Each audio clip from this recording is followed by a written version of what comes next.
आइए जानते हैं प्रमुख अंतर्राष्ट्रीय खबरों को। उससे पहले एक नजर आज के हेडलाइंस पर।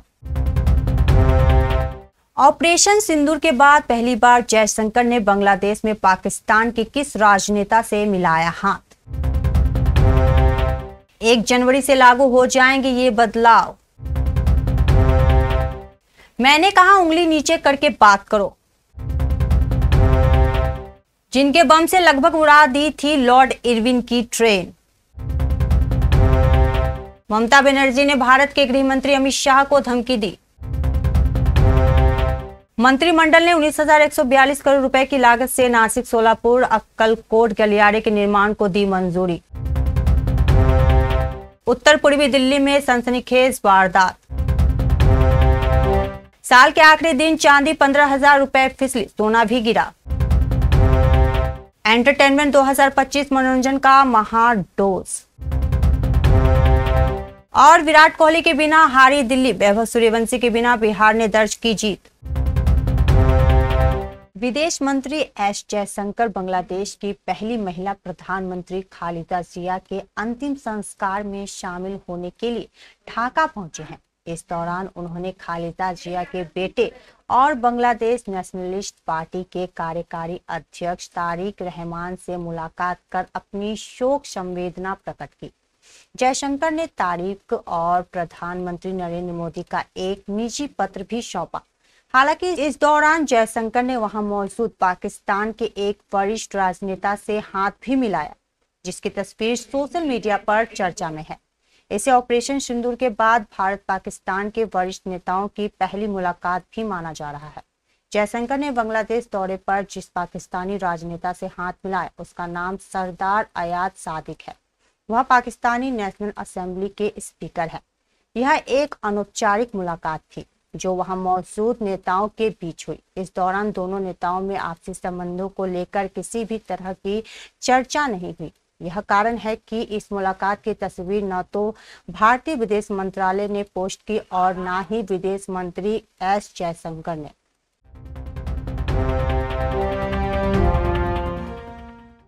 साल 2025 का आज आखिरी दिन है। मौजूदा साल कई बदलाव लेकर आया था और अब 1 जनवरी 2026 में भी आपकी कामकाजी जिंदगी, लेन देन और वित्तीय फैसलों से जुड़े कुछ बदलाव लागू होने वाले हैं। यूपीआई, पैन कार्ड समेत कई चीजों से जुड़े नियमों में बदलाव होने जा रहा है।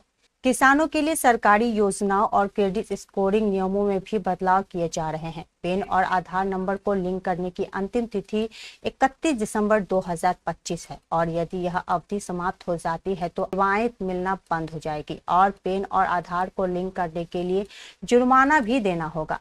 यदि पैन और आधार कार्ड लिंक नहीं है तो टैक्स भरने और रिफंड प्राप्त करने में कठिनाई हो सकती है। साथ ही आपको मिलने वाले कुछ वित्तीय सुविधाएं बंद भी हो सकती है। आपके मौजूदा बैंक खाते तो चालू रहेंगे लेकिन केवाईसी अपडेट नहीं होगी। इस वजह से नए निवेश करना मुश्किल हो जाएंगे। पैन और आधार को लिंक करना मुश्किल नहीं है। आप आधारिक वेबसाइट पर जाकर आधार लिंक करें विकल्प पर क्लिक करें, ऐसा कर सकते हैं। तृणमूल कांग्रेस टीएमसी के राष्ट्रीय महासचिव अभिषेक बनर्जी ने चुनाव आयोग के साथ करीब 2.5 घंटे चली बैठक के बाद केंद्र सरकार और मुख्य चुनाव आयुक्त ज्ञानेश कुमार पर गंभीर आरोप लगाए। बनर्जी ने आरोप लगाया कि देश में अब ईवीएम के बजाय सॉफ्टवेयर और एल्गोरिदम के जरिए वोटर लिस्ट में हेरफेर कर वोट चोरी की जा रही है। अभिषेक बनर्जी ने कहा कि टीएमसी के 10 सांसदों और पश्चिम बंगाल सरकार के वरिष्ठ मंत्रियों ने मुख्य चुनाव आयुक्त ज्ञानेश कुमार से करीब 2.5 घंटे तक मुलाकात की, लेकिन आयोग उनके उठाए गए सवालों का कोई ठोस जवाब नहीं दे सका। उन्होंने आरोप लगाया है कि 28 नवंबर को भी आयोग से सवाल पूछे गए थे, लेकिन न तब जवाब मिला और न अब, उल्टा चयनित लीड मीडिया को दिए गए।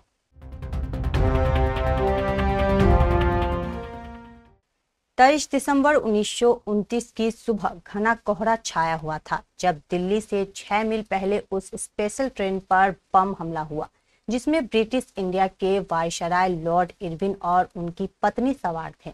अगले दिन अखबार द स्टेट्समैन में लिखा गया कि दक्षिण भारत से आ रहे इरविन का अपना सैलून बाल बाल बचा था। उन्होंने खुद तो इस धमाके को रेलवे में धुंध के कारण दी जाने वाली चेतावनी फोक सिग्नल समझा और आम लोगों ने इसे स्वागत में दागी गई तोप के गोलों की आवाज, जिसे अमेरिकी अखबार द न्यूयॉर्क टाइम्स ने ईश्वरीय व्यवस्था बताया, इरविन जोड़े के बचाव का जरिया बनी। द स्टेट्समैन ने लिखा कि pilot engine Hazrat Nizamuddin station से सुरक्षित गुजर गया था।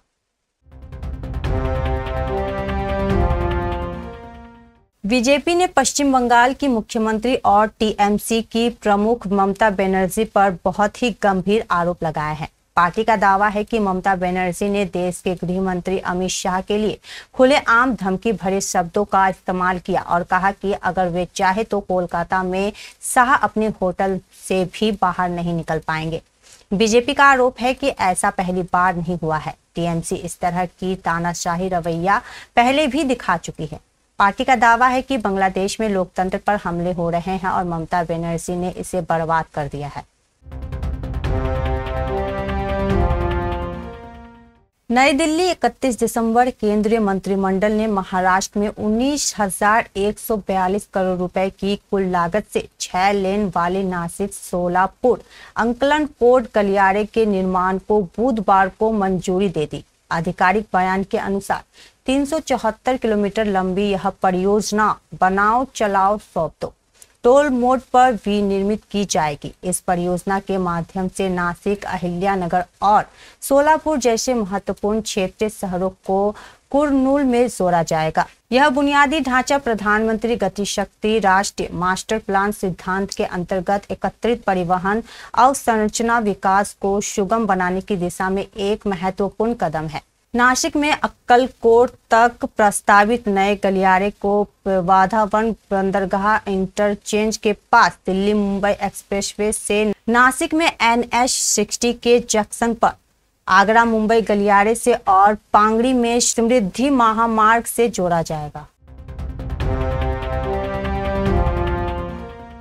दिल्ली के उत्तर पूर्वी इलाके में एक युवक की चाकू मारकर हत्या किए जाने का सनसनीखेज मामला सामने आया है। मृतक की पहचान 33 वर्षीय वसीम के रूप में हुई है। यह घटना मंगलवार और बुधवार के दरमियानी रात शास्त्री पार्क इलाके में पार्क के पास हुई। एजेंसी के अनुसार देर रात सूचना मिली कि शास्त्री पार्क क्षेत्र में एक युवक गंभीर रूप से घायल अवस्था में पड़ा है। मौके पर पहुंची पुलिस ने वसीम को तुरंत इलाज के लिए जग प्रवेश चंद्र अस्पताल पहुंचाया, लेकिन डॉक्टरों ने उसे मृत घोषित कर दिया। शुरुआती जांच में सामने आया है कि वसीम के शरीर पर चाकू से किए गए कई वार के निशान थे, जिससे यह स्पष्ट होता है कि उसकी बेरहमी से हत्या की गई। 2025 में रिकॉर्ड तेजी देखने के बाद साल के आखिरी ट्रेंडिंग दिन सोना और चांदी दोनों में मुनाफा वसूली साफ नजर आई। बुधवार को मार्च 2026 के लिए चांदी के वायदा करीब 6% गिरकर 2,35,952 रुपए प्रति किलो पर आ गए, जिसमें एक ही दिन में 15,060 रुपए की गिरावट दर्ज की गई। वहीं फरवरी 2026 के लिए सोने के वायदा भी 0.4% फिसलकर 1,36,124 रुपए प्रति 10 ग्राम पर पहुंच गए। दिल्ली के सराफा बाजार में 10 ग्राम सोने की कीमत में 320 रुपए की कमी दिख रही है। बाजार जानकारों का कहना है कि चांदी में गिरावट ज्यादा इसलिए रही क्योंकि हाल के हफ्तों में इसमें जबरदस्त और रिकॉर्ड तेजी देखी गई थी, जिसके बाद निवेशकों ने मुनाफा बुक करना सही समझा। घरेलू बाजार के साथ साथ ग्लोबल मार्केट में भी कितनी धातुओं की कीमतें 31 दिसंबर को थोड़ी कमजोर रही। निवेशकों ने रिकॉर्ड हाई के आसपास मुनाफा वसूली की, जिससे सोना और चांदी दोनों दबाव में आ गए। सॉफ्ट गोल्ड 0.3% गिरकर करीब $4,334 प्रति औंस पर आ गया, जबकि पिछले हफ्ते यह $4,549.71 प्रति औंस के अपने ऑल टाइम हाई पर पहुंच गया था। अमेरिका में फरवरी डिलीवरी के लिए गोल्ड फ्यूचर्स भी करीब 1% टूटकर $4,346.50 प्रति औंस पर आ गए। बॉलीवुड में 2025 की शुरुआत में ही छावा जैसे ब्लॉकबस्टर फिल्म गई थी। फरवरी में रिलीज ऐतिहासिक एक्शन फिल्म है। यह फिल्म महाराष्ट्र साम्राज्य के द्वितीय छत्रपति संभाजी के जीवन पर आधारित है, जिनकी भूमिका विक्की कौशल ने निभाई है। और मैक्स मीडिया की बॉक्स ऑफिस रिपोर्ट कहती है कि 12,224 करोड़ ग्रॉस कलेक्शन के साथ 2023 इंडियन बॉक्स ऑफिस का सबसे बड़ा साल था। 11,833 करोड़ ग्रॉस कलेक्शन के साथ 2024 दूसरे नंबर पर रहा। 2025 की रिपोर्ट बताती है कि जनवरी से नवंबर तक Indian box office 11,657 crore gross collection कर चुका है। नवंबर तक के कलेक्शन में सिर्फ धुरंधर को जोड़ने भर से 2025 में इंडियन बॉक्स ऑफिस का ग्रॉस कलेक्शन 12,237 करोड़ हो गया है। विजय हजारे ट्रॉफी में आज चौथे राउंड का मुकाबला खेला जाएगा। आज के मुकाबले में पंजाब टीम हिमाचल प्रदेश से भिड़ रही है, तो वहीं वैभव सूर्यवंशी की गैर मौजूदगी में बिहार की टीम का मुकाबला आज नागालैंड से हो रहा है। यशस्वी जायसवाल की मुंबई टीम का मुकाबला गोवा से हो रहा है। इससे पहले विजय हजारे ट्रॉफी के तीसरे राउंड में बिहार ने मेघालय को हराया था। वैभव सूर्यवंशी ने 31 रन की पारी खेली।